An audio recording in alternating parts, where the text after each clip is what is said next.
తలసరి ఆదాయం పెరిగిందని, ఈరోజు ప్రజలకు సంబంధించి తెలంగాణ ప్రజలకు సంబంధించి తలసరి ఆదాయం పెరిగితే ఇంకా 1 కోటి కుటుంబాలు దారిద్ర్య దిగువ రేఖన బీపీఎల్ కింద ఎలా ఉంటాయి?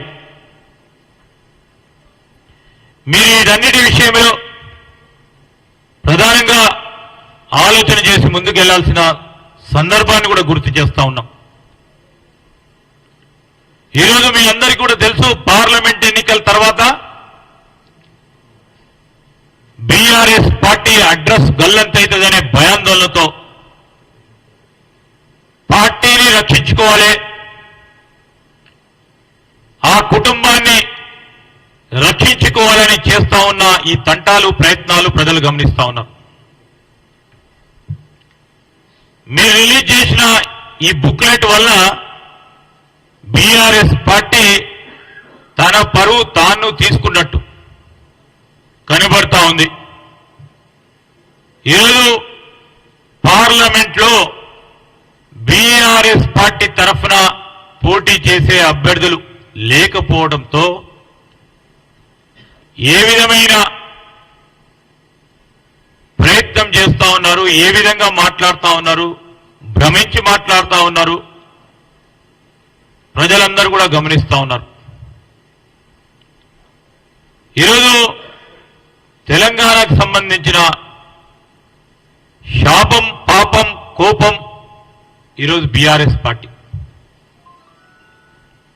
అందుకోసమే జనం కూడా అసెంబ్లీ ఎన్నికల్లో వారిని పీకి పక్కన పెట్టిండ్రు. ఓటమి డిప్రెషన్లో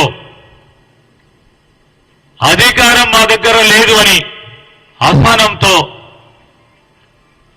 మీరు ఈ ప్రచురణలు చేసి ప్రజలకు వద్దకు వెళ్దామనే ప్రయత్నం ఈరోజు మేము చెప్తా ఉన్నాం. దేవుడు మా పట్ల ఉన్నాడు, ప్రజలు మా పట్ల ఉన్నారు. తెలంగాణకు సంబంధించిన పేదవారి ముఖాల్లో, సామాన్య ప్రజానికాని ముఖాల్లో ఈ 5 సంవత్సరాల కాలం పాటు ప్రతినిత్యం చిరునవ్వు చూడాలని చేసే మా ప్రయత్నంలో మీరు ఎన్ని ఇబ్బందులు పెట్టినా, రాబోయే కాలంలో మీరు ఎన్ని అవరోధాలు సృష్టించినా ఒక ప్రణాళికబద్ధమైన కార్యక్రమం తీసుకుంటున్నాం.